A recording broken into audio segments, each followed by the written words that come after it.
Hey guys, and welcome to a showdown featuring two mighty warriors. We have Wei on the left hand side, leading the mighty warriors of Chaos, up against Noctem Iray. Probably butchered your name there, I do indeed apologise. Leading the forces of the High Elves up against the Chaos on Storm Demon. So it looks like the High Elves have left Ulthuan out here on a bit of a pilgrimage to try and hunt down the legendary Kolek.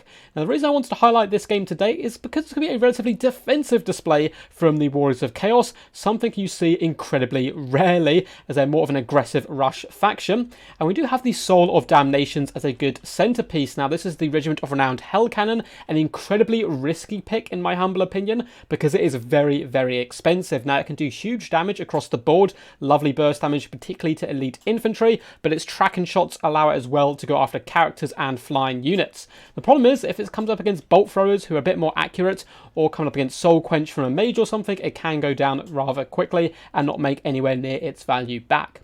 Protecting it to try and ensure it does make its value is some Chaos Warriors with halberds. And then for the front line, we've gone relatively rock and roll bad to the bones. We have Warriors of Chaos in their thick armour dotted all the way along the front line, including the Mirror Guard. These guys are the Regiment of Renowned version, added deadliness in each of their blade swings. And yeah, more Chaos Warriors into the sunset.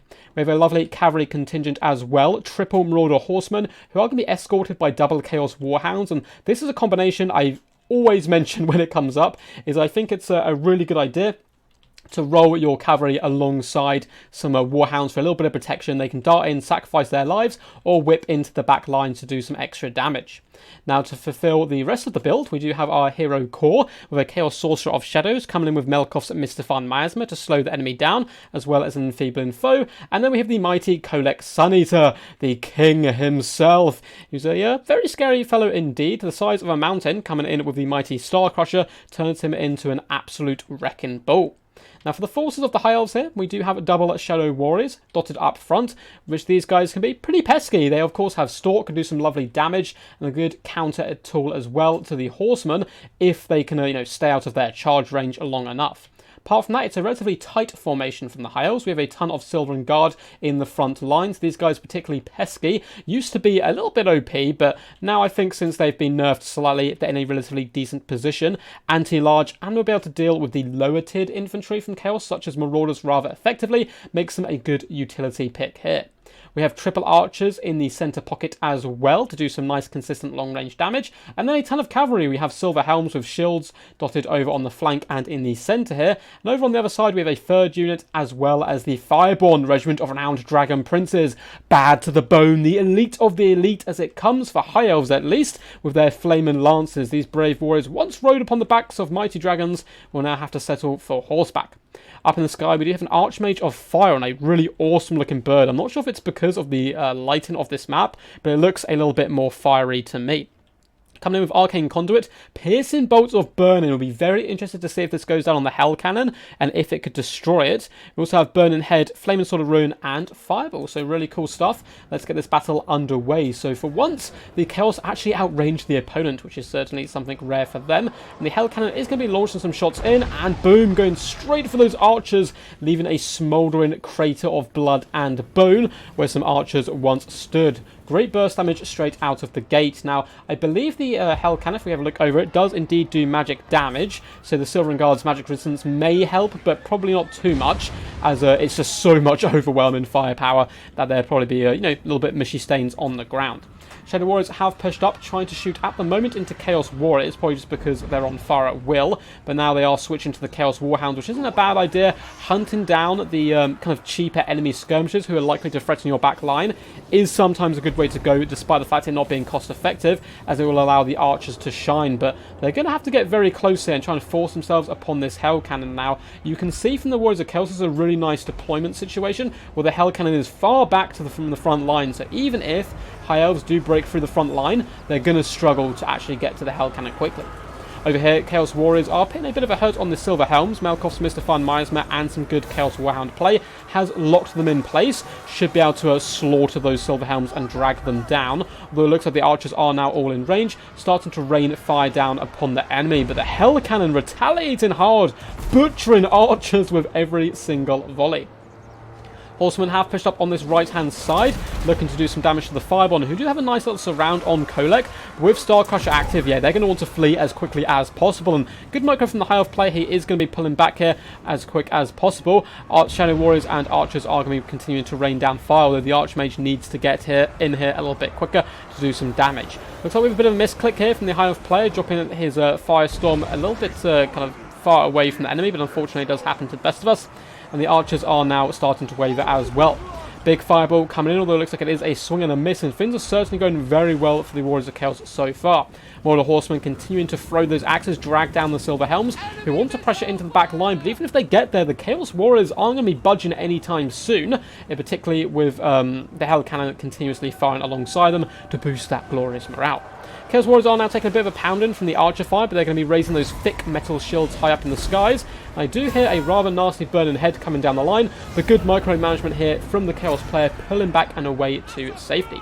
Silver Guard are holding the line as Silver Helms do consistently cycle charge into the front line, and a big nasty fireball does clip behind of Kolek Suneater. Sure, that's just going to drive him to greater bouts of insanity and rage. Chaos Warriors are slowly dragging their way through Silver and Guard. It looks like we do have some aspiring champions in here who I missed earlier. Honestly, not the biggest fan of them myself, but I have seen people bring them recently, so I'll have to do some more trialing with them as soon as possible. Health Bowline is once again alive and active. Actually, I say alive, pretty beat up, but just about active for now. Shadow Warriors will be able to duel Chaos Warhounds relatively effectively in combat. Shadow Warriors, unlike the Elven Archer and Brethren, are a bit, bit more chunky, bit more decent with those melee attacks, carving down the Warhounds who themselves, once they've kind of used up that nice little charge bonus of theirs, do start to struggle a little bit. Firebomb going to be pulling back here and away from Kolek, desperately trying to get in here and do some damage. Although it looks like the Hell Cannon, not too happy with Kolek's leadership, does in fact fire into him there, doing some pretty big damage. Balance power, though, is currently in favour of the Chaos Warriors. The Hell Cannon once again seems to shoot at its own troops. It does indeed have a mind of its own, although doing very well here, up to 172 kills already, single-handedly dismantling this High Elf force for the most part. Another Fireball does come in, but this one arcs over top and goes wide of Kolek. And the Fireball actually may hit a Firebomb, but it looks like it actually just about misses. Warhounds in the back line are starting to swarm as well as these Marauder Horsemen. It could be all over the High Elves here. These Archers desperately trying to hold the line and fire in, but it's not going to be a fun time at all. Horsemen, throughout history and throughout Old Fantasy, tend to have a good time at running over lightly armoured Archers, and that is going to be no different here, although the Fireborn are quick to react to try and hunt down the faster moving Chaos units, but they will be able to pull out and skirmish the Fireborn if needed. In the front line, Southern Guard desperately trying their best to hold the line back. Big Fireball arcing down the line, doing some massive damage from the Archmage, who is up to 20 kills here, although not the most damage value. It looks like the Silver Guard will slowly be getting dragged down. Chaos Warriors, though, not faring so well on the far side. Hell Cannon is firing in, now going after the faster moving units and trying to hit the Fireborn. And it looks like, or the Silver Helms, sorry, it looks like Silver Helms have been dealt with here as well, and Archers are just shattering left, right and centre. Fireborn simply cannot carry this game on their back. Now, there is a little pocket of strength for the force of the High Elves in the form of Shadow Warriors and Archers. Shadow Warriors pitting their bodies on the line here to try and protect the Archers for as long as they can, but it's not going to go too well for them. They're very heavily outnumbered here. Yes, they may look cool, there's many awesome stories about the Shadow Warriors, but these stories will come to an abrupt end by the hands and maws of these pesky Chaos Warhounds there. So it looks like if we have a little overarching view of the battlefield, High Elves are in complete disarray, running left, right and centre. Balance power is heavily against them at this point, and Kolek has got his nice little chops on top of the Archmage, and Feeble Foe popped on her, meaning that her little duel with Kolek there was very short-lived. So a Pyrrhic victory from the Warriors of Chaos, have a pretty dominant display all round. I didn't feel at any point the Warriors of Chaos were in real trouble there. And the main reason for that is the Soul of Damnations did such fantastic work, but we'll get into that in just a second. First and foremost, massive shout out to Wave for sending this one in via my Discord, and well played to his opponent as well, Noctem. Super fun game and an interesting use of different units that you don't get to see terribly often. For example, the Archmage in the Sky with Fire and the Soul of Damnation here. If you guys did enjoy, feel free to give the video a big old thumbs up and subscribe for more Total War Warhammer content. We have videos dropping every day, so make sure you don't miss out on all those goodies. If you want to support the channel in any way, there are links down below in the description to Patreon and so forth, and there is also a membership button somewhere near on the home screen, I'm not exactly sure where it is, where you can support that way as well. But anyway, awesome stuff all round. So for Wade, Perlick was an absolute one-man machine in that central pocket. Lost a decent amount of health towards the end, but that was a lot due to his own Soul of Damnation as well, doing some pretty big damage on him. But being able to outduel the enemy and hunt down the Firebomb rather effectively had him in pretty good stead. Now, one problem for the High Elves here is I think they got pretty caught off guard by the Warriors of Chaos build. Now, Hell Cannons aren't necessarily completely out of the question, especially up against High Elves, because the tightly packed formations tend to struggle with artillery, and that's no different here. But he was certainly expecting more Marauders, hence the Silver and Guard, who really underperformed him. That's because they came up against the much more elite Chaos Warriors, or more elite than Marauders at least, kind of on the even playing field with the Silver and Guard. But mix in with the Mirror Guard, that frontline engagement was only ever going to go one way. So the way the High Elves had to get back into the game was with their range superiority, but because they couldn't shut down the Hell Cannon, it just rained havoc. And the moment you've been waiting for, let's have a little look over this. Nearly 20,000 damage dealt. That is disgustingly scary. 188 kills on High Elves is always going to get good value back, because High Elves are relatively elite. 2,600 damage value. That is just some insane stuff. Good backline pressure as well with the Warhounds, as well as pinning in units on the flanks to try and hold them back where possible. Sparring Champions didn't do too much, but you know, they encourage an aura, of course, did lead the troops to greater feats of heroism, I am sure. And the Chaos Sorcerer of Shadows as well did a pretty good display.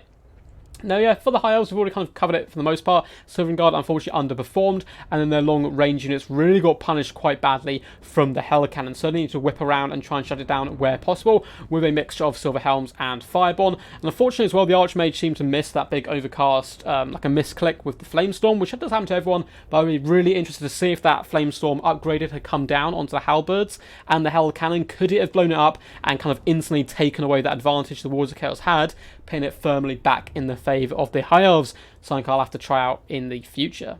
Anyway guys, hope you enjoyed. Until next time, peace, and as always, stay awesome.